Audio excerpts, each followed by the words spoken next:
26 जनवरी का वो खास दिन बीत गया जिसका इंतजार पिछले कई दिनों से कुछ लोग कर रहे थे। इंतजार किसका था?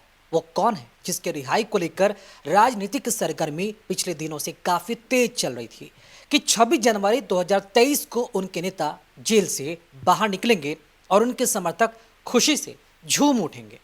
बात कर रहे हैं पूर्व सांसद आनंद मोहन सिंह की, जिनकी रिहाई की चर्चा खूब जोरों पर थी और समर्थकों में भी इस बात को लेकर काफी उत्साह था कि आनंद मोहन सिंह गणतंत्र दिवस के दिन आजाद हो जाएंगे। लेकिन जैसे जैसे दिन बीतता गया, उनके परिवार और समर्थकों में चिंता भी बढ़ती गई और इस तरह 26 जनवरी का पूरा दिन आनंद मोहन सिंह की रिहाई के इंतजार में बीत गया। लेकिन जेल से पूर्व सांसद आनंद मोहन सिंह को लेकर कोई खुशखबरी नहीं आई। खबर आई कि वो अभी जेल में ही रहेंगे और इस तरह उनके परिवार और समर्थकों के अरमान आंसुओं में बह गए। आपको यह भी बता दें कि पिछले 15 सालों से आनंद मोहन सिंह जेल की सजा काट रहे हैं। खबरें खूब चली थी कि आनंद मोहन सिंह 26 जनवरी को बाहर आ सकते हैं।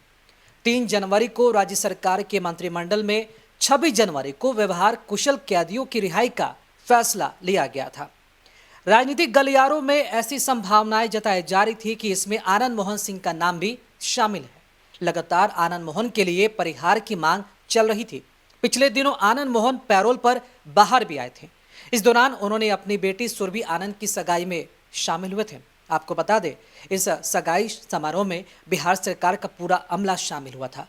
मुख्यमंत्री नीतीश कुमार से लेकर तेजस्वी यादव सहित सत्तारूढ़ दल के कई नेता इस सगाई समारोह में शामिल हुए थे। आनंद मोहन की बेटी की शादी फरवरी महीने में है।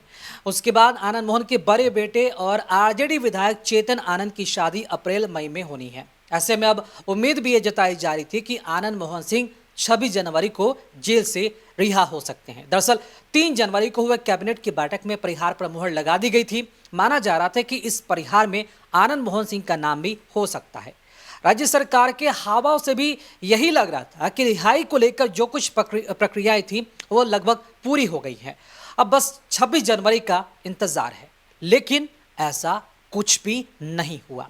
आपको बता दें कि गोपालगंज के पूर्व डीएम जी कृष्णैया की हत्या के आरोप में लोअर कोर्ट ने आनंद मोहन को फांसी की सजा सुनाई थी। लोअर कोर्ट के फैसले को हाईकोर्ट ने उम्र कैद में बदल दिया था। हालांकि पूर्व सांसद आनंद मोहन ने हाईकोर्ट के फैसले को सुप्रीम कोर्ट में चुनौती दी थी। लेकिन पूर्व सांसद आनंद मोहन को सुप्रीम कोर्ट से भी राहत नहीं मिली। सुप्रीम कोर्ट ने सुनवाई के बाद हाईकोर्ट के फैसले को बरकरार रखा था। आनंद मोहन की उम्र कैद की सजा समाप्त हो गई है, लेकिन उन्हें अब तक रिहा नहीं किया गया है। उम्र कैद पूरा होने के बाद सरकार की तरफ से ये दलील भी आई थी कि आजीवन कारावास पाए बंदियों को छोड़ने के मानदंड तय है। जेल से छोड़ा जाना उम्र कैद के दोषियों का अधिकार नहीं है। आईएएस की हत्या के मामले में आनंद मोहन सिंह दोषी हैं, इसलिए उन्हें परिहार नहीं दिया जा सकता। आनंद मोहन की रिहाई को लेकर कई बार नीतीश कुमार के सामने ये बात रखी भी जा चुकी है। 2020 में महाराणा प्रताप की पुण्यतिथि पर जब मुख्यमंत्री पहुंचे थे तो वहां क्षत्रिय समाज के लोगों ने मुख्यमंत्री नीतीश कुमार से आनंद मोहन की रिहाई की मांग भी की थी।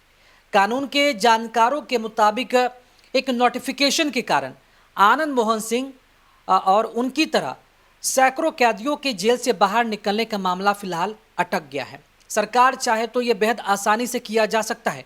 हाईकोर्ट की तरफ से पहले ही इस पर अपना फैसला सुनाया जा चुका है। बिहार में रिमिशन यानी कि परिहार की पॉलिसी सबसे पहले 1984 में बनी थी। इसमें यह प्रावधान था कि 14 वर्ष की सजा काट लेने के बाद बंदी को रिमिशन के साथ 20 साल की सजा काट मान लिया जाता है। वहीं इस वजह से जेल उसे अपनी तरफ से ही छोड़ सकता है, यानी कि जेल ही उसे अपनी तरफ से कैदी को छोड़ सकता है। आगे आपको यह भी बता दें कि 2002 में इसमें एक संशोधन कर दिया गया। इसमें 2 क्लॉज यानी कि उपधारा जोड़ दिए गए। पहला ये कि कैदियों को परिहार पर छोड़ने का निर्णय लेने के लिए जेलर की जगह रिमिशन बोर्ड बनाया गया। इनके निर्णय के बाद ही कैदी छोड़े जाएंगे। इस रिमिशन बोर्ड में गृह सचिव, डिस्ट्रिक्ट जज, jail IG, home secretary, police प्रतिनिधि के साथ लॉ सेक्रेटरी शामिल होते हैं।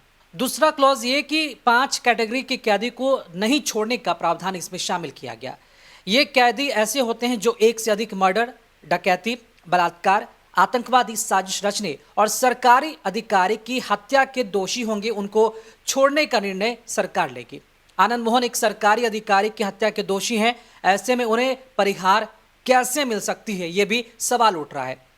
राजनीतिक विशेषज्ञों के मुताबिक आनंद मोहन सिंह लगातार जेल में बंद रहे हैं। उनकी सजा जरूर पूरी हो गई है, लेकिन उनके जेल से बाहर निकालने पर अंतिम मुहर बिहार सरकार ही लगा सकती है। और बिहार सरकार जब चाहेगी तब आनंद मोहन सिंह को जेल से बाहर निकाल सकती है। लेकिन अब उसमें भी काफ़ी लेट लतीफ़ हो रही है, जिससे उनके समर्थक और परिवार में मायूसी का जो माहौल है वो देखा जा रहा है। देखना काफ़ी अहम होगा कि आनंद मोहन सिंह कब तक जेल से रिहा होंगे।